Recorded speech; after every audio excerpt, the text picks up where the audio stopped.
Hey everybody, I'm going to tell you about the most exciting, eager, and saddest 72 hours of my life. This is my personal story, and it's about my son Jackson Aiden that was born on August the 18th of 2013. Um, just like any other excited parents, I was a first-time parent. My wife was not. She was not a first-time mother, but me, I was extremely excited. We had read all the books. His room was set up. He had all of his clothes for the first year. He had more diapers than we could ever imagine, and we were ready. It was Titans preseason football was on that night. I was watching the game. After the game had concluded, I went out to the car to secure the base in the car for the carrier. While I was outside, my wife was soaking in a warm bath that evening. I got a phone call while I was outside from her, and she said, "It's time to welcome our baby boy. My water broke. It's time to go." I went inside. I rushed inside, and my wife was calmly waiting by the door with our overnight bags packed, and off to the hospital we went. My wife was having pretty severe contractions on the way to the hospital, so I got there as quickly as we could, but safely as well. Upon arrival at the hospital, we were informed that my wife was already 8 centimeters dilated, and they were concerned that they wouldn't get an epidural started in time before my son came. That was a little bit nerve wracking, but they got an epidural put in, and everything was okay with that. And at 11:26, my son was born into this world, 8 pounds 6 ounces. I was not a small baby by any means. I was like 10 pounds 12 ounces, and my son was going to take after me. They say that the most satisfying or gratifying feeling that you get whenever you give life to something else, when you deliver a child, is to hear the baby cry for the first time. This is something that I never got to experience.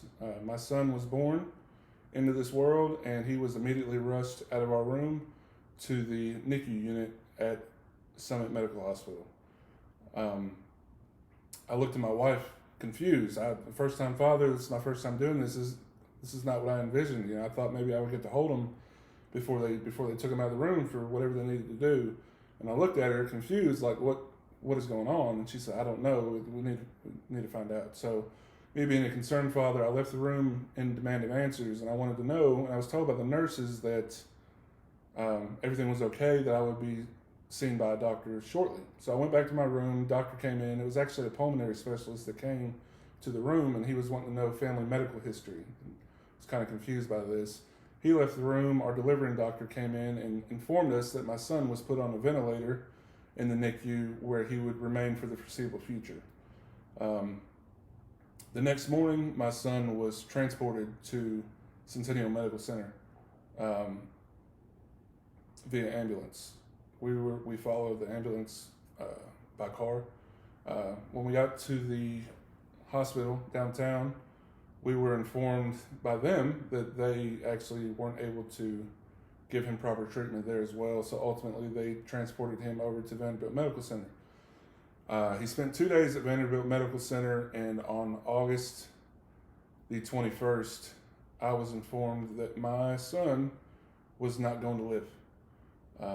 He had a blockage in his ureters while in utero, and part of a baby's development in utero is for your child to ingest their own urine because it's rich in nutrients that help to develop their organs. As a result of this, my son was unable to do so, which meant that his lungs nor his kidneys developed properly. And because of this, he was not going to survive.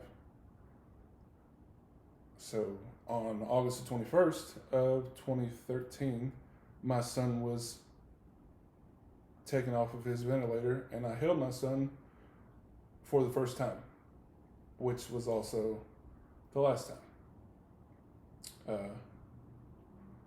Friends, family from all over the country had came to meet him for the first time, and sadly, unbeknownst to them at the time, it was also to say goodbye.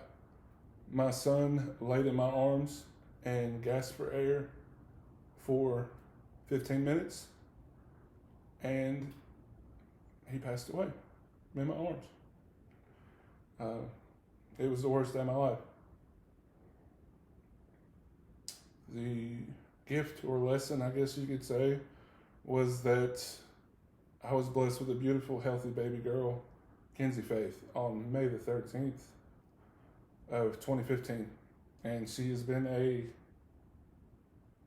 she's been a blessing in my life, and she's helped to fill the hole in my heart that from losing my son, the hole that was created on August the 21st of 2013. Sorry for the emotional speech. Thank you for listening.